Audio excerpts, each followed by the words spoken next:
If you watched the show yesterday, you'll be familiar by now with what's happened in Germany there, the rise of the AfD. It came first place in one state, very, very close second in another. And there's been so much commentary and kind of drilling down into this and the potential ramifications. There's lots of suggestions that this so-called wave of what people call populism that's sweeping Europe, because it's not just in Germany, many people suggesting that actually this is going to have an impact on UK politics for a few reasons. Perhaps the direction of travel that the Tory party need to go into, whether or not it's going to alter the rhetoric from Keir Starmer and some of the policy decisions that he goes on to make. What do you think?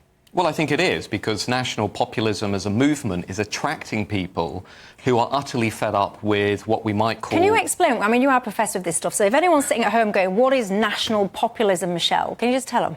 So I actually wrote a book called National Populism. Oh, did you? You can get it from all good bookstores. It's on Amazon. Give me the quick version. So we define national populism as a movement that prioritises the interests and the values of the majority group against an elite that it argues is corrupting the country, is neglectful, is not responding to the people. And the interesting thing about what's happening in Germany, the AfD, the alternative for Germany, like what happened in France with Marine Le Pen, the Netherlands with Geert Wilders, the US with Donald Trump, the UK, arguably, with the Reform Party, although there are differences between these movements, is that what we're seeing are rising numbers of people, including, by the way, lots of young people. The AfD in Germany was the most popular party among young people, saying we've had enough of uncontrolled immigration, we've had enough of broken borders, we've had enough of Islamist terrorism. Remember, these elections came in the aftermath of those horrific mass stabbings in Germany. And what's also really profound, I think, Michelle, is already the mainstream are changing. We've got mainstream politicians in Germany saying, right, they've actually deported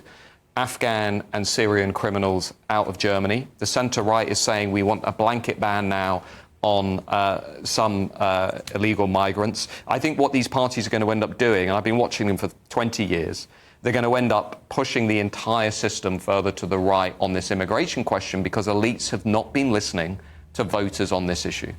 Yeah, and I mean, I think what's interesting, what you talk about in Germany when you're talking about them deporting, the rhetoric is very tough. So what they're saying is, yeah, we've deported these criminals back to Afghan. I mean, it's only about 28 of them, and they've had to make these payments of about €1,000 to these people as well. So the rhetoric's there, and they're trying to kind of appeal to people. But if anyone's got a couple of brain cells, once you start kind of scratching beneath the surface of that, it doesn't really all stack up to some people. But anyway, Juditha, what do you think? That's the point I was actually just going to start with, where what you've got is a sentiment that exists that is justified amongst a large portion of the people.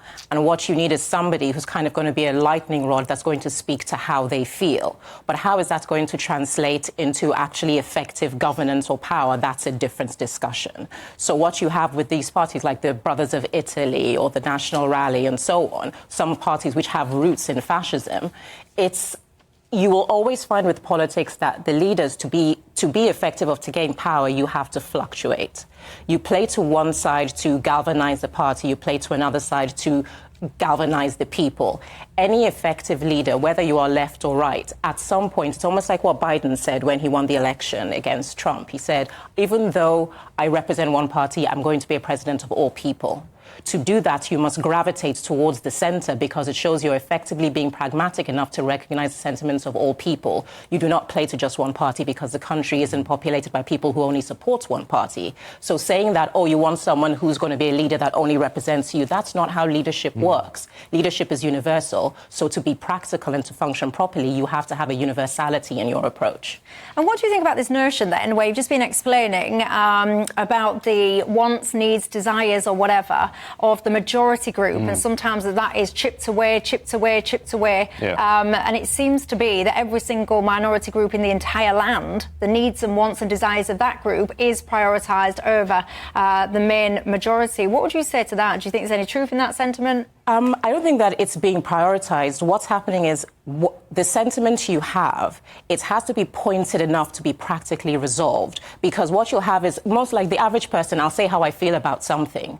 But how can I make change happen where I'm not working to a point that alienates everyone else to my pleasure? Like they say, your convenience stops where the next person's inconvenience begins. I do agree that the right has a problem. Because what you have is you're creating this further within the extreme right sentiment, and the centrists are not doing what is necessary to say we're listening and we're adapting to accommodate.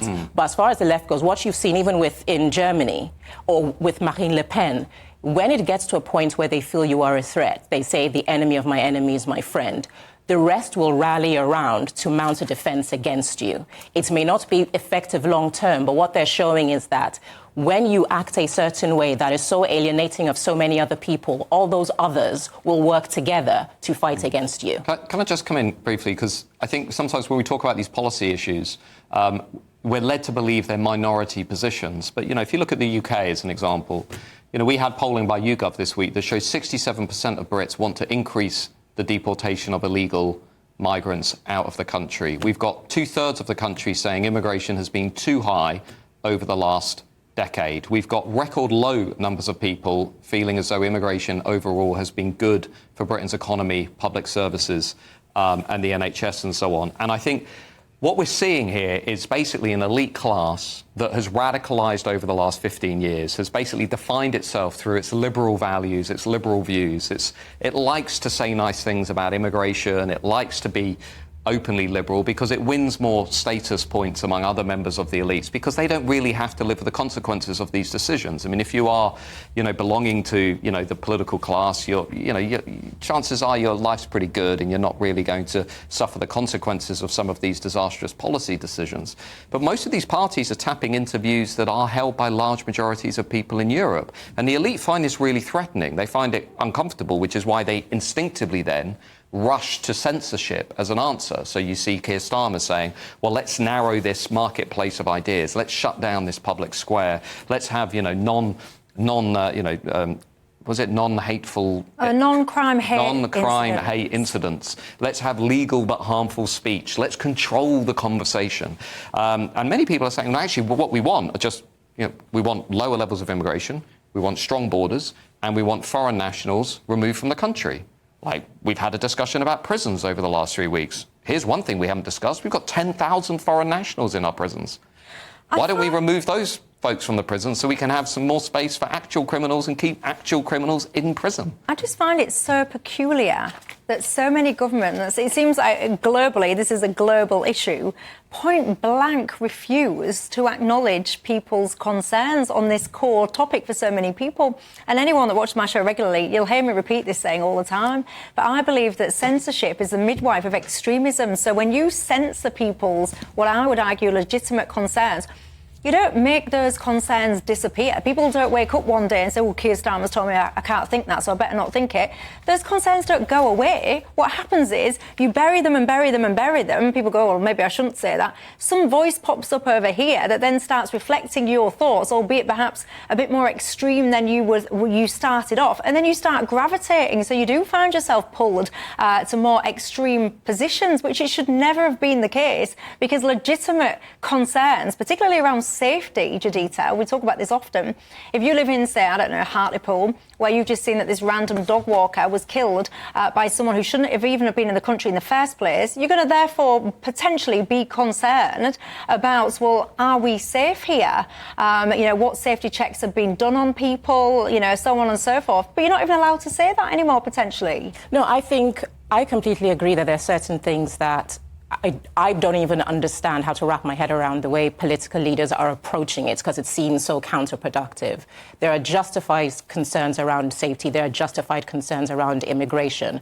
But what you have is that certain voices representing that point of view use a mode of articulation that is antagonistic and too combative. Just how you articulated yourself just then makes complete sense. It's clear.